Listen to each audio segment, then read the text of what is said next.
የፋኖ ኃይሎች መብረቃዊ ጥቃት ፈጸሙ። የአገዛዙ ታጣቂዎች ከባድ ሽንፈት አስተናገዱ። በሽንፈት የተናወጠው የአገዛዙ ሰራዊት እርስ በርስ መታኮሱ ሲሰማ በንጹሐን ላይ የሚፈጸሙ እገታዎች ተባብሰዋል። የግንባር ቀዳሚ መረጃዎቻችን ናቸው። የአብይ አህመድን ስልጣን ለማራዘም የሚደረገው ድራማ ቀጥሏል ሲባል ኢህአፓ ብሔራዊ ምክክሩን ዓለም አቀፉን ማህበረሰብ ማታለል ሲል አጥብቆ ኮነነ።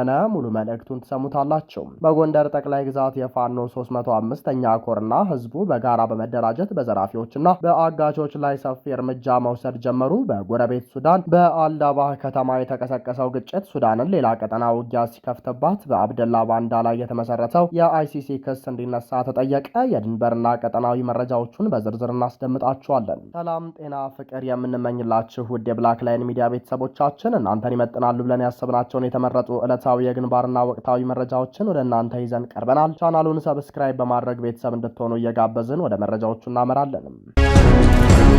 በኤፍራታ ግድም ክላስተር የፋኖ ኃይሎች መብረቃዊ ጥቃት ፈጸሙ። የአገዛዙ ታጣቂዎች ከባድ ሽንፈትን አስተናገዱ። በሸዋ ጠቅላይ ግዛት በአሳምነው እዝ ስር የሚንቀሳቀሰው 7 ክፍለ ጦር በኤፍራታና ግድም ክላስተር በተቆጣጠራቸው ቀጠናዎች ላይ የነበረውን ወታደራዊ ይዞታ እያጠናከረ በአገዛዙ ኃይሎች ላይ አውዳሚና መብረቃዊ ጥቃት መፈጸሙን አስታወቀ። ሐምሌ 7 ቀን 2018 ዓመተ ምህረት በወሰደው የተቀናጀ ወታደራዊ እርምጃ የአገዛዙ መዋቅር መበታተንና የጦር መሳሪያዎችን በመማረክ ደማቅ ድል ማስመዝገቡን የእዙ ህዝብ ግንኙነት መምሪያ በዝርዝር ገልጿል። የክፍለ ጦሩ የደህንነትና የወታደራዊ መዋቅር እጅግ በተቀናጀና ፈጣን በሆነ ስልት ከካራ ለጎማ ቀበሌ እስከ አርጉሶ አባ ዘንቦ ባለው ሰፊ የውጊያ ቀጠና በአራት አቅጣጫዎች በአንድ ጊዜ እርምጃ ወስዷል። የፋኖ የነጻነት ታጋዮች ከአርብ ገበያ በመነሳት የአገዛዙን ወታደራዊ የደህንነት መረብ በመበጣጠስ በበርግቢ ቀበሌ ውስጥ ሰርገው መግባት ችለዋል። በዚህም የህዝብን ደህንነት አደጋ ላይ ጥሎ የነበረውን የሚሊሻ አባል በቁጥጥር ስር በማዋል የጠላትን የመረጃ የአይንና የጆሮ መዋቅር ሙሉ በሙሉ አፈራርሰዋል።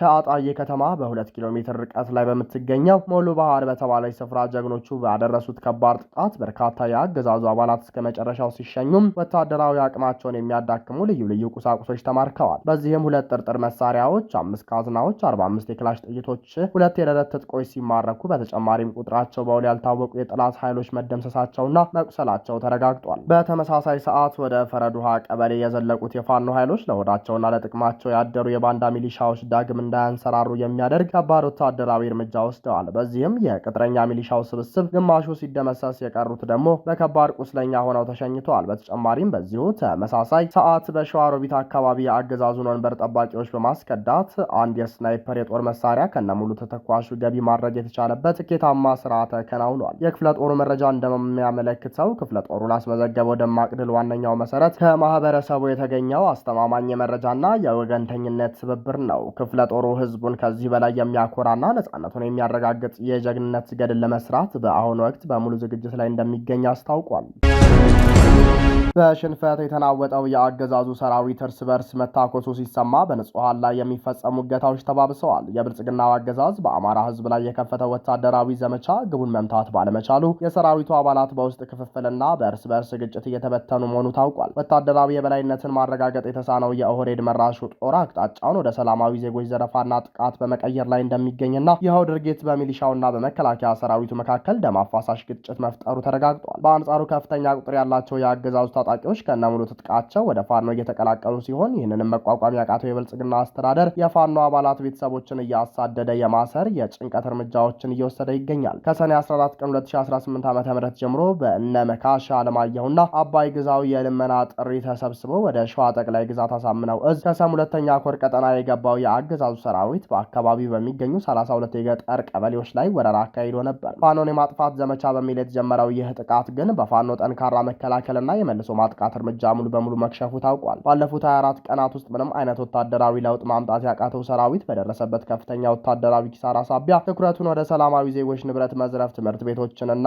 ጤና ኬላዎችን ወደ ማውደም አዙሯል ሲሉ የቀጠናው ምንጮች ገልጸዋል። ይህ የዘረፋና የጥቃት ተግባር በኮቱ ታዳጊ ከተማ ውስጥ እጅግ አስከፊ ደረጃ ላይ መድረሱ የተገለጸ ሲሆን በሐምሌ 7 ቀን 2018 ዓ.ም ሰራዊቱ በሴቶችና በአዛውንቶች ላይ የሚፈጸመው አሰቃቂ አስገድዶ መድፈር ጥቃት በውስጥ ታጣቂዎች ዘንድ ጭምር ተቃውሞ ቀስቅሷል። ጥቃቱ አልፎ ተርፎ የአካባቢው ሚሊሻዎች ሚስቶች ላይ ሲያነጣጠር በጦሩና በሚሊሻው መካከል ከባድ ግጭት ተቀስቅሷል። የአንድ ሚሊሻ ባለቤትን ለማስገደድ በጉልበት ለመውሰድ የሞከሩ የመከላከያ አባላትን ለመከላከል የሞከሩት የአካባቢው ሚሊሻዎች በጥይት ተደብድበዋል።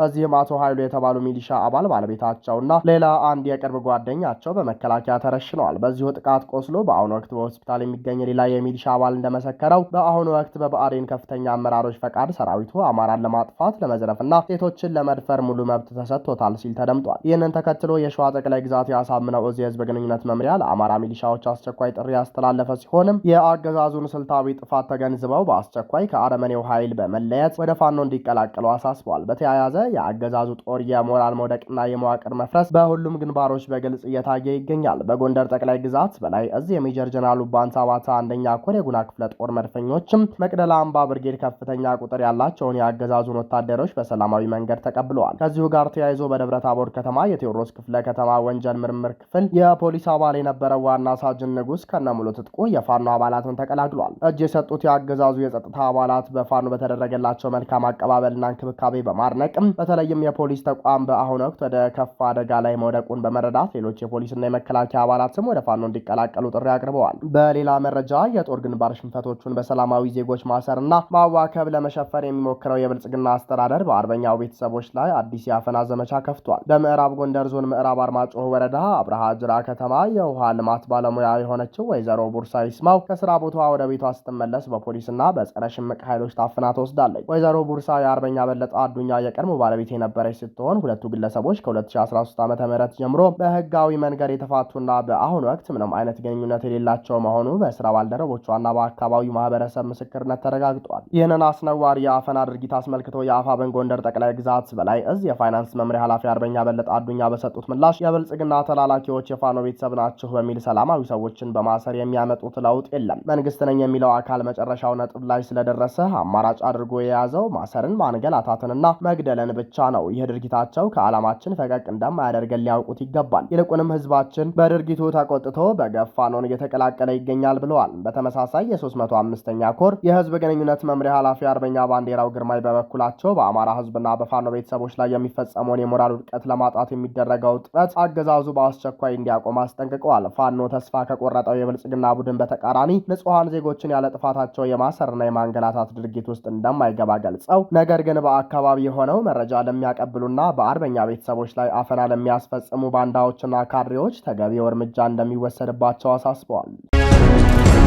የአብይ አህመድን ስልጣን ለማራዘም የሚደረገው ድራማ ቀጥሏል ሲባል ኢህአፓ ብሔራዊ ምክክሩን ዓለም አቀፉን ማህበረሰብ ማታለል ሲል አጥብቆ ኮነነ። የሀገሪቱ ዋና ዋና ታጣቂ ኃይሎችና እውነተኛ ተቃዋሚዎች ባልተሳተፉበት ሁኔታ ዛሬ የተካሄደው ብሔራዊ ምክክር የአብይ አህመድን የስልጣን ዕድሜ ለማራዘም ቀውሱን ለማባባስና ዓለም አቀፉን ማህበረሰብ ለማታለል የተዘጋጀ የፖለቲካ ትርኢት ነው ሲል የኢትዮጵያ ህዝባዊ አብዮታዊ ፓርቲ ኢህአፓ በጽኑ አወገዘም። ፓርቲው ባወጣው መግለጫ በአሁኑ ወቅት ኢትዮጵያ በከባድ የፖለቲካ የምጣኔ ሀብትና ማህበራዊ ቀውሶች ውስጥ የምትገኝ ሲሆን ይህ አገራዊ መከራ በአጋጣሚ የመጣ ሳይሆን የገዢው ብልጽግና ፓርቲ የተሳሳተ የፖለቲካ አቅጣጫና የስልጣን አጠቃቀም ቀጥተኛ ውጤት መሆኑን አስታውቋል። ኢህአፓ በ2016 ዓ.ም ከብሔራዊ ምክክሩ ሂደት ራሱን ማግለሉን ያስታወሰው መግለጫው ሂደቱ ገለልተኛ፣ አካታችና ታማኝ አለመሆኑ ዛሬ ላይ በተጨባጭ መረጋገጡን ጠቅሷል። በተለይም በአማራ፣ በትግራይና በኦሮሚያ ክልሎች ውስጥ ደም አፋሳሽ ጦርነቶችና ወታደራዊ ግጭቶች በከፍተኛ ሁኔታ እየቀጠሉ ባሉበት የህዝብን መሰረታዊ የህልውና ጥያቄ የሆነውን የጦርነት መቆም ጉዳይ ያላካተተ ምክክር ትርጉም የለሽ መሆኑን ፓርቲው ገልጿል። በህዝብ ላይ ያወጁትን የጥፋት ጦርነት ሳያቆሙ የሰላምን ጉዳይ ማንሳት ከለበጣ ጭውውት ያለፈ አንዳችም ፋይዳ የለውም ይላል የኢህአፓ መግለጫ። ዛሬ የተካሄደው ውይይት በሀገሪቱ ወሳኝ የሆኑ የፖለቲካ ኃይሎችና ታጣቂ ቡድኖች ያልተሳተፉበት መሆኑን የጠቀሰው መግለጫው ይህ አግላይ አካሄድ ታሪክ ራሱን እንዲደግም የሚያደርግ ነው ሲል አስጠንቅቋል። የደርግ ስርዓት ከወደቀ በኋላ የተካሄደው የሰላምና ዲሞክራሲ ጉባኤ ሁሉንም ወገኖች ያላካተተ በመሆኑ የሽግግር ሂደቱ መክሸፉንና አሁንም ያው ክስተት እየተደገመ መሆኑን አብራርቷል። በትግራይ በአማራና በከፊል ኦሮሚያ ክልሎች ውስጥ ያለውን ግልጽ መገለል የገዢው ፓርቲ የማን አለበኝነትና የአግላይነት መንፈስ ውጤት መሆኑ ተገልጿል።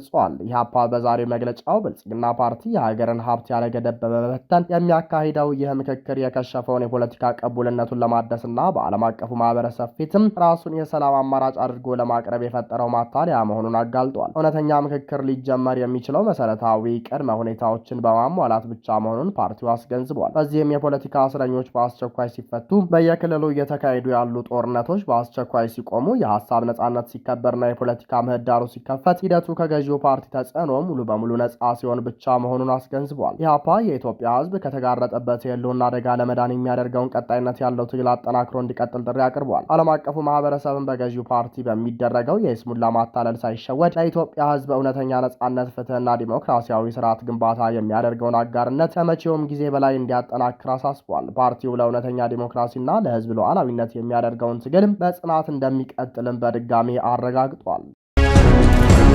በጎንደር ጠቅላይ ግዛት የፋኖ 305ኛ ኮርና ህዝቡ በጋራ በመደራጀት በዘራፊዎችና በአጋቾች ላይ ሰፊ እርምጃ መውሰድ ጀመሩ። በአማራ ፋኖ ጎንደር ጠቅላይ ግዛት ህዝብ በላይ እዝ ስር የሚንቀሳቀሰው 305ኛ ኮር በቁጥጥሩ ስር በሚገኙና በሚንቀሳቀስባቸው ቀጠናዎች የህዝቡን ሰላምና ደህንነት ለማረጋገጥ ከማህበረሰቡ ጋር በጋራ በመቀናጀት በዘራፊዎች በአጋቾችና በህገ ወጥ ቡድኖች ላይ ሰፊና ህጋዊ እርምጃ መጀመሩን አስታወቀ። ኮሩ ባወጣው መግለጫ መሰረት በሶስት ቀጠናዎች በሚገኙ ክፍለ ጦሮችና በልዩ ዘመቻ አስተባባሪነት ህዝቡን ደራጀት በአካባቢው ላይ የተደቀነውን የደህንነት ስጋት ለመቀልበስ ግልጽ አቅጣጫ ተቀምጦ ወደ ተግባር ተገብቷል። የኮሩ የህዝብ ግንኙነት መምሪያ ኃላፊ አርበኛ ባንዲራው ግርማይ እንደገለጹት የፋኖን መብረቃዊ ጥቃት መቋቋም ያቃተው የብልጽግና ሰራዊትና የፖለቲካ አመራር ህዝቡን ከፋኖ ለመነጠል ሰፊ የስም ማጥፋት ፕሮፓጋንዳ ሲሰራ ቆይቷል። ለዚህ የሚረዳው ዘንድ የአካባቢው ተወላጅ የሆኑ አንዳንድ ወዳደሮችንና አድማ በታኞችን በመመልመል አረንጓዴ ዩኒፎርም በማልበስ ህዝቡንና ባለሀብቱን እንዲዘርፉ፣ እንዲያግቱና እንዲገድሉ መመሪያ ሰጥቶ ማሰማራቱን መግለጫው ያብራራል።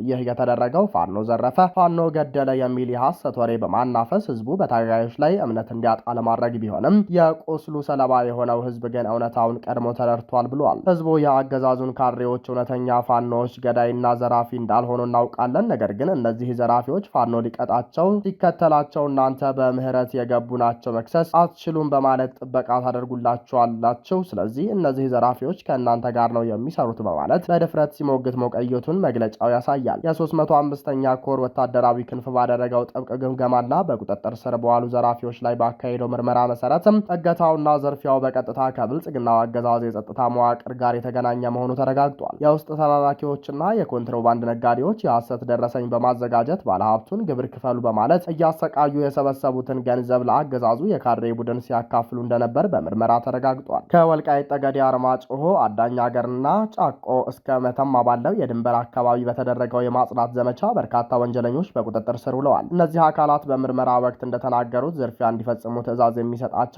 የኦህዴድ ብልጽግና ተላላኪ የፖለቲካ አመራሮችና ወታደራዊ አዛዦች ሲሆን በጸጥታ መኪናዎችና በመከላከያ ኦራሎች ጭምር ወደ ሱዳን ሐሺሽና ህገወጥ የሰዎች ዝውውር እንደሚሰሩ አምነዋል። የ305ኛ ኮር ወታደራዊ አዛዥ አርበኛ ኤልያስ ድንቁ የኮሩ የስራ አስፈጻሚ በመሰብሰብ ባስተላለፉት መመሪያ ፋኖ ጫካ የገባው በአማራ ህዝብ ላይ የሚፈጸመውን ግፍና መገለል ለመቀልበስ በመሆኑም ከገዳዩ ስርዓት ጋር በተገናኙ ሌቦችና አጋቾች ላይ ምንም አይነት ምህረት እንደማያደርግ አስገንዝበዋል። ህዝባዊ አደረጃጀቱ ከአካባቢው ፋኖ ጋር በመቀናጀት አስፈላጊውን ህጋዊ እርምጃ እንዲወሰድና ሰራዊቱም ለህዝቡ ሙሉ ከለላና ድጋፍ እንዲያደርግ ትዕዛዝ አስተላልፈዋል። አዛዡ አክለውም እነዚህ ዘራፊዎች በብዛት የሚንቀሳቀሱበት ከአብራጂሃ እስከ መተማ ሀኒስ ጫፍ ባለው ጠረፋማ የኢንቨስትመንት ቀጠናዎች ውስጥ ነው። በዚህም ምዕራባዊ በረሃማ ቀጠና የጠላት ኃይል በብዛት ስለሚገኝበትና ከሌቦቹ ጋር ተናቦ ስለሚሰራ በደፈጣ ብቻ ለማጽዳት ፈታኝ ሆኖ ቆይቷል። ስለዚህ ህዝባችን ራሱን በራሱ በየቀበሌው በ3 እና በ4 ሰው ተደራጅቶ ጥበቃ እንዲያደርግና እርምጃ እንዲወስድ ጥሪ እናቀርባለን። ለዚህም ኮራችን ሙሉ ኃላፊነት ይወስዳል ብለዋል።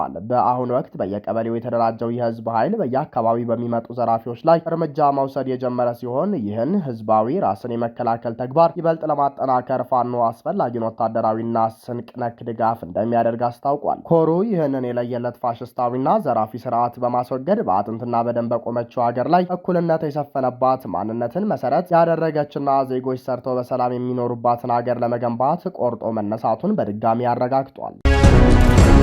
በአልዳባህ ከተማ የሚንቀሳቀሰው ግጭት ሱዳንን ሌላ ቀጠና ውጊያ ሲከፍትባት በአብደላ ባንዳ ላይ የተመሰረተው የአይሲሲ ክስ እንዲነሳ ተጠየቀ። በሱዳን የፈጣን ድጋፍ ኃይሎች ወይም አርኤስኤፍ የቀድሞውን ስርዓት ተጽዕኖ ለማስወገድ ብሔራዊ የደህንነትና ኢንተለጀንስ አገልግሎት ኒስ ለመበተን እንዲሁም የደህንነት ተቋማትን መልሶ ለማዋቀር ጥያቄ እያቀረቡበት ባሉበት ወቅትም በአገሪቱ ሰሜናዊ ክፍል አዲስ የጸጥታ መደፍረስ ማጋጠሙ ተሰምቷል። በሌላ በኩል ደግሞ በዓለም አቀፉ የወንጀለኞች ፍርድ ቤት አይሲሲ በኩል የቀድሞ የሱዳን አማጺ መሪ ላይ ተመስርቶ የነበረው የነበረውን ክስ ለማንሳት ጥያቄ ቀርበዋል። ሐምሌ 14 ቀን 2016 ዓ.ም በሰሜናዊው ሱዳን በምትገኘውና ስትራቴጂካዊ የንግድ መስመር በሆነችው አልዳባህ ከተማ ከባድ የተኩስ ልውውጥ መከሰቱ ታውቋል። ግጭቱን ተከትሎ ከተባበሩት የዳርፉር የታጠቁ ቡድኖች የተውጣጡና ከሱዳን መደበኛ ጦር ሳፍ ጋር የተሰለፈው የጋራ ኃይል በግጭቱ ውስጥ ተቋማዊ ተሳትፎ እንደሌለው አስተባብሏል። ትላንት ማክሰኞ በአልዳባህ ከተማ በተለያዩ አካባቢዎች በፈነዳው ከባድ ውጊያ በርካታ ንጹሃን ዜጎች መጎዳታቸውን የአካባቢው ምንጮች ገልጸዋል። ግጭቱ በአደንዛዥ እጽ ዝውውር በሚጠረጠሩ ሁለት የታጠቁ ቡድኖች መካከል የተነሳ እንደሆነ የተነገረ ሲሆን መጀመሪያ ላይ ግጭቱም በአካባቢው የጎሳ አባላትና በጋራ ኃይሉ መካከል እንደነበረ ተጠቁሞ ነበር። ሁኔታውን ለመቆጣጠርም የሱዳን መደበኛ ጦር በአካባቢው ሰራዊት አሰማርቷል። ሆኖም የጋራ ኃይሉ ቃል አቀባይ ሙተዋኪል አሊ ዋቂል የተቋማቸውን ተሳትፎ ሙሉ በሙሉ ውድቅ አድርገዋል። ቃል አቀባዩ እንዳሉት ግጭቱ የተከሰተው በአካባቢው በሚገኘው የሱዳን መደበኛ ጦር 19ኛው እግረኛ ክፍለ ጦርና በአካባቢው በሚንቀሳቀሱ የጎሳ አደንዛዥ እጽ አዘዋዋሪዎች መካከል ነው። በግጭቱ ላይ የተሳተፉ የጋራ ኃይሉ